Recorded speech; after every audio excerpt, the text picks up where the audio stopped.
Hello my friends and welcome. We have some of the good news for today and not so good news. Let's start from the situation in Pokrovsk. It seems like for the last night Russians attempted to cut the southern part of Myrnograd together with all of those villages like Suhi Yar, and two of those villages which still remain in the gray zone. We have the confirmation from the Ukrainian drone, actually, that Russia sent their infantry forces. It's a very, very fresh video. Yeah, I cannot show you everything of that attack because, after all, those are the Russian infantry forces. If those were vehicles, obviously, yeah, some of the pictures are okay for this platform. But here, just, this kind of the blurred image for you to understand what happened to that Russian attack. So it failed, but Russia will attempt one more. This place was geolocated, and that's why we have the expansion of this gray zone. Russians are advancing, taking house after house, and Ukraine sees the Russian attack movements and tried to conquer them using drones. So for now, Russia still struggles to cut this entire Ukrainian group in Myrnograd. So Ukraine is very active, as you may see, in Pokrovsk itself. And Russians still cannot cross this crossroad. However, they were spotted very close to this crossroad, and another crossroad in Pokrovsk is also very close to the fighting area. So I would say that the position of the Ukrainian army in Myrnograd especially, it's very, very difficult. As for supplies, yeah, we are again speaking about supplies and the possible evacuation of the Ukrainian army group. Mainly because this bottleneck is kind of small, so Ukrainian military command, I think it should have withdrawn the forces from Myrnograd at least well before. The encirclement of Pokrovsk itself is not possible for Russians because there is basically way out from it. That's the open area where Ukraine can withdraw very easily the remaining of the troops in Pokrovsk. But for Myrnograd and all of those villages on the south, it's the different story. Here there is definitely a probability for Myrnograd to be even encircled fully, I mean physically. Russians are trying to encircle the southern group here, as I told you at the beginning of this video, and also they want to attack from the north and from Pokrovsk itself, but Ukraine so far is very active in Pokrovsk and not letting Russian infantry to cut this very important piece of the road which Ukraine potentially may use for evacuation. But again, the drones are controlling this area, so it's very, very difficult to get out from Myrnograd and all of those villages. And here I want to quote the Deep State military map source and what their analytics say about the current situation in Myrnograd especially. They say that enemy infiltration continues into Pokrovsk, where Russia has losses. Many of the Russian units were tracked and destroyed in the private households or other buildings. Russians are actively using their pilot crews who assist the infantry and also pose a major obstacle for advancement of Ukrainian forces and establishment of any logistics overall. A special attention should be put on Myrnograd because in Pokrovsk the surrounding is not possible for Ukrainian army, yes, because it's basically an open territory on the north and northwest. You can see it clearly, and already told you that Ukraine simply cannot be encircled in the settlement, but Myrnograd definitely there is a huge risk. And here Deep State confirms that Myrnograd is under the risk of being in operational encirclement. I would say Myrnograd is already in operational encirclement. Operational means that there is no physical encirclement, but enemy causes severe losses for logistics, for way outs and way into this pocket. And here is important notice that Ukrainian fighters themselves say that there is no logistics into this settlement, into Myrnograd. Sometimes just bad weather helps to provide some of the logistics because the drone operation in heavy rain or in fog is not possible. So getting something into Myrnograd or something out is always a lottery. Foot routes are essentially impossible now, as one can run into an ambush by sabotage or reconnaissance group, drone strikes, mines, etc. Close contact with the enemy during movement has become routine. There are cases that Russian infantry manages to set up engineering obstacles in form of Czech hedgehogs. Oh, it's just a wrong translation. It's the razor wire. Now I read it in Ukrainian. Yeah, it's just the wire which is very sharp. So enemy even tries to isolate some Ukrainian forces with that stuff. And Deep State even says that there is a Rivne small settlement between Pokrovsk and Myrnograd, and the enemy presence was spotted even there. So I would say that basically Myrnograd is isolated. This area could be, well, not that far, but here it all now could be a gray zone with Russian sabotage groups operating, and Ukrainians, they're mainly forced to stay in the ruined buildings, in the basements out here, because Russia has lots of the drones. Yeah, Ukraine has those too, but you see that Russia unfortunately has more of the stuff out there. So the way out from Myrnograd, it's very, very difficult. Also, Deep State writes that our guys in Myrnograd, they receive commands from Ukrainian military to counterattack even towards those territories somewhere by the time there is not enough supplies. It's kind of weird actually for me, because without normal logistics, any sort of the counterattacks are not possible in this area. So yeah, still Ukrainian military command, it seems like even blind about the current situation, because if Russians are in Rivne, well, we may speak about the encirclement of the Ukrainian group in Myrnograd and Suhy Yar already. And Ukraine should be focused on those counterattacks on the sides to get our guys out. As I mentioned in my previous video, that's the only way out how Ukraine may finish more or less successfully this defense operation of Pokrovsk and Myrnograd. If our command continued to tell our guys to go forward, counterattack without normal deliveries, like what is happening? So I don't honestly understand this move, guys, and there is the risk, a huge risk for Ukrainian army nowadays. In Pokrovsk, yeah, Russia will just take it. Yeah, should take the red color here. Russia will just occupy it in the coming maybe days or weeks. And for Myrnograd, there is the risk for encirclement if, as Deep State writes, Rivne is being flooded by some of the Russian infantry. So basically, there is no normal way out from Myrnograd, and as they say that every supplement or withdrawal of the forces changing positions is just a lottery.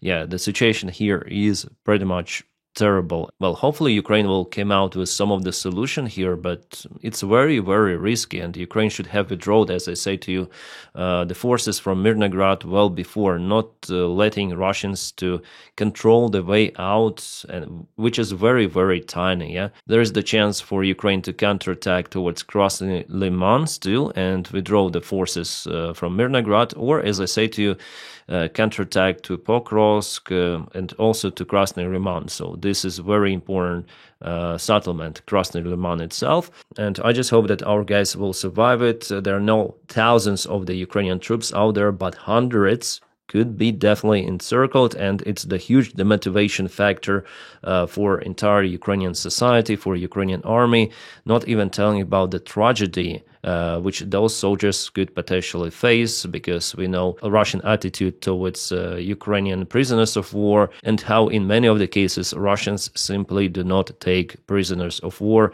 unaliving Ukrainian soldiers just like that. Yes, they do that stuff quite often. So now I'm more than concerned about Myrnograd after Deep State report, in particular about Rivne, and we saw on the previous map that Russian infantry was spotted close to this field road, so this is nothing really. So like, what are we speaking about? So Myrnograd is in a big, big trouble, as well as those villages on the south. Yeah, analytics still do not put Rivne into the gray zone, but it is out there, as we know from reports of Ukrainian army. And here is the advancement. This map I took from the Michael 73. I always check out his maps. I already said to you about the failed Russian attack towards the southern area of Myrnograd, but here they took more ground, advancing to Kazatske with their main armed forces.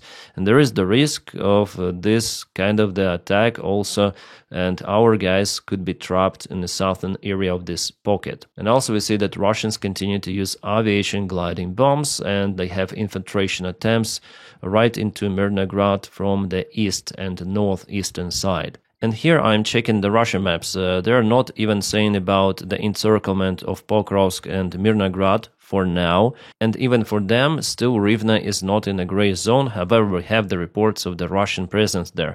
I would say that this map is just the same as deep state military map, so there are minor changes. I would say it's quite legit one. Well, still there is no like this full physical encirclement. That is what Putin was saying even 1 week ago, proposing international journalists to come and witness everything themselves. Yeah, it's kind of far from that one, but this encirclement of Myrnograd may happen. And the deep state military map confirms the Russian advancement towards Promen. That is what changed for the last 24 hours. The Institute for the Study of War comes out with their analysis. They say that the rate of the Russian advances in Pokrovsk direction has temporarily slowed down, but will likely increase again in the coming days as Russian forces extended logistics and bring reinforcements in the area. Here they publish some of the maps, close perspective, so they say that Rivne is partially in a gray zone and that the way out is basically absent. It's all in a gray now, and it could be a big trouble for Myrnograd in the coming days. So we're gonna see, guys, what is gonna happen. Yeah, again, I'm kind of pessimistic about what is happening out there, but I have to tell the truth on the channel. The things are like that, and even Ukrainian analytics say about the seriousness of the situation in Myrnograd especially. Well, something about the good news. According to the analytics also from Deep State military map, Ukrainian armed forces cleared the enemy in Solotka. There is not yet an update of the Deep State military map here, but with the next one I think that they will draw the pushback of the gray zone closer to the river. Apparently Russian armed forces were also spotted in Rivnopilia because they also write about the Ukrainian successful counterattack in this area. This map goes with the report of the Deep State. They say that Solotki and Rivnopilia liberated and Ukraine on a counterattack, fighting now for Nova, then Novouspenivske, and this small village, I don't see the name. The villages of Pavlivka and Uspenivka were recently captured by Russians. So what they write that the day before yesterday, the Southern Defense Forces declared full control over Pavlivka and Uspenivka. According to our information, they say enemy captured Uspenivka and Pavlivka and also blocked our units in Novomykolaivka. Well, Novomykolaivka is here, so enemy, they say, blocked our forces. It's not good. So there's some good news here from Solotka and Rivnopilia, and also not so good news here. So definitely they confirmed that battles took place and Ukraine was successful in those two settlements. So yeah, there is like very deep analysis for now. Like in general, the situation is like that. Ukraine now tries to keep Russians out from entering deep into reaching this river, which is the main defense line for Ukraine that comes from Pokrovsk. Pokrovsk is already under the constant Russian strikes. They use artillery systems and drones. And now let's go to Konstantinovka. Konstantinovka will be a very hot spot at the beginning of the next year in January, February, because Russia, it's now evident they sent reinforcements, and Dylan Burns, whom I spoke with recently, he will also operate in somewhere in this region. I cannot specify his location for safety reasons. Yeah, somewhere in this place.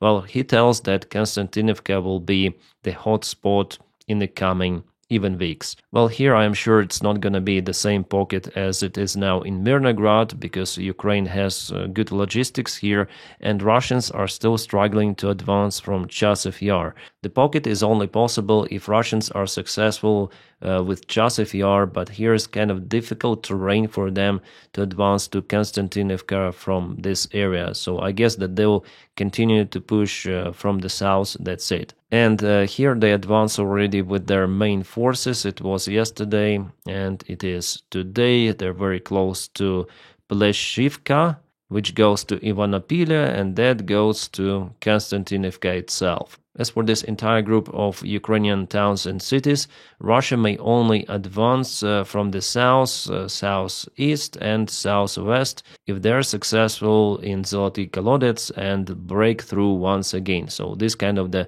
situation is possible if Russia really uses everything they have, and maybe there is the attempt to do so. But in the northern territory, even if they take Liman, and they will take Liman because Ukraine has limited logistics in this area, well, then the Russians take Liman, they will not be able to go to Slavyansk because there is the river, and they themselves cut those bridges across it, and it's not possible simply to go to Slavyansk rather than swim across the river with infantry forces. But it's kind of the crazy operation which is not possible, at least during the winter time. So I don't think there is the risk for Slavyansk from the northern part, but there could be the risk for Kramatorsk, Konstantinivka, Drushkivka from this southern area and southeast, maybe even southwest if Russia is successful here. But Ukraine deployed quite capable forces here, so Russians now just struggle. They're being encircled, even the small group of the Russian armed forces. Well, we'll see how it goes. I just gave my own perspective for the maybe next couple of years, how the situation could develop here.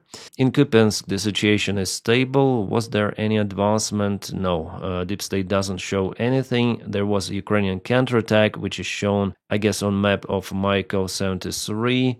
And yeah, there is the real situation there, the counterattack, and there is a limited presence of the Russian armed forces in the city. Ukraine is using aviation bomb strikes to hit some of the Russian positions, and we have the reference for it. Some of the building was kaputted. In Konstantinivka, Russians even attacked the local evacuation group. There is the drone flying. It was visible on this video, even though it's kind of grainy. Their truck was hit. Luckily, no one from the members of this humanitarian mission was injured, but their vehicle was definitely damaged. Proliska, that's the humanitarian fund. Help for civilians in the battle area, but Russians, they simply do not care. They hit everything which is moving. And this anti-drone net, it didn't help because drone went at the entrance to this corridor and it hit the vehicle. Well, I guess those videos are not quite rare nowadays. So Russians post their drone, it's flown here, it's fiber optic controlled, and it's just waiting for some of the Ukrainian vehicle to appear on this road. But Ukrainian army sent a reconnaissance group to check out the roads before sending some of the vehicles. And they cut the connection, yeah, this fiber optic controlled drone. Luckily, they were approaching the drone from behind, so they were not spotted. You see, yeah, kind of, this is the coil, and this is the RPG shell on the top. Once again, they cut just in case. I would be very, very careful with it right now. But they know what to do. They operate with those kind of the systems themselves. And judging on this coil, guys, it's very, very big. I think the range of it could be even 40 kilometers easily.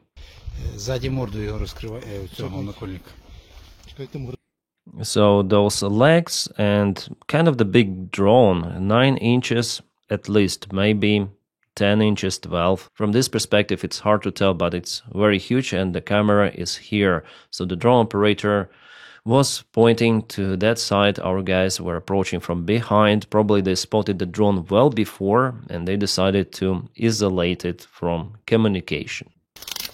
Yeah, they disassembled it, so our guys, they know how to deal with that. And this is probably a communication...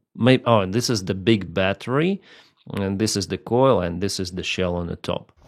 Yeah, it's a very, very big, huge coil. Alright, let's continue with some of the kaboom news. This is the power plant of Voronezh that yesterday was hit. That's the very sophisticated part of this power plant, TPP-1 it's called, which is no longer working, and you see that this wall is basically absent. Also in the windows you may see the big hole from the other side. It means that not just a single missile hit this place.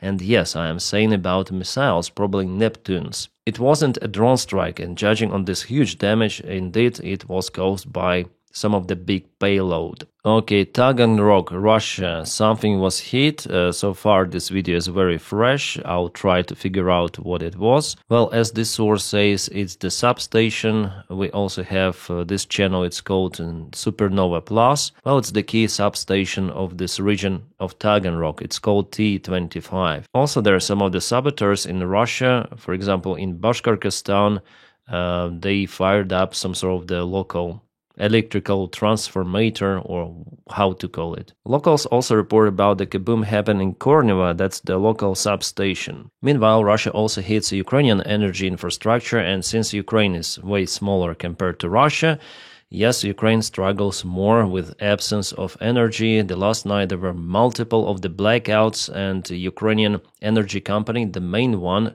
Ukrenergo, I think it's called, reported that all of the works they've done the last winter to restore energy infrastructure, all of that was already demolished. So they'll have now to restore everything once again, and these days it could be critical because it's already damn cold in Ukraine. It's November month, middle of it.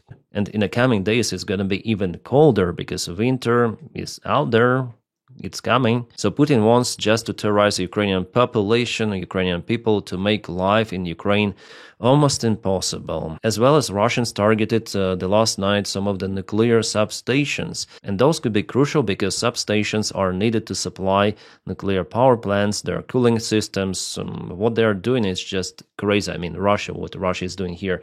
Ukraine is responding on Russian long-range strikes with its own drones, missiles, not just hitting the Russian refineries, but also Russian power plants. But never ever Ukraine hits the Russian nuclear substations. That's the new type of the threat from Russia, not just for Ukraine, but for entire Europe. My friends, I'm gonna keep you updated. Today I'm planning to release one more video because there is the topic I want to discuss. It's about Ukrainian military support. We have outstandingly good news, but it requires separate video. And thank you so much for supporting my channel, especially those people who do it on Patreon and on membership of the channel. The link for Patreon is in the video description just below. Membership, just press the join button, I guess, over here. But if you do not have the opportunity to support me in that way, you may just press the like to this video and subscribe to the channel. And that helps me a lot also because YouTube propels this video all around in YouTube algorithms. Thank you so much, my friends, for that as well. And I wish you all a peaceful sky wherever you are and have a great time.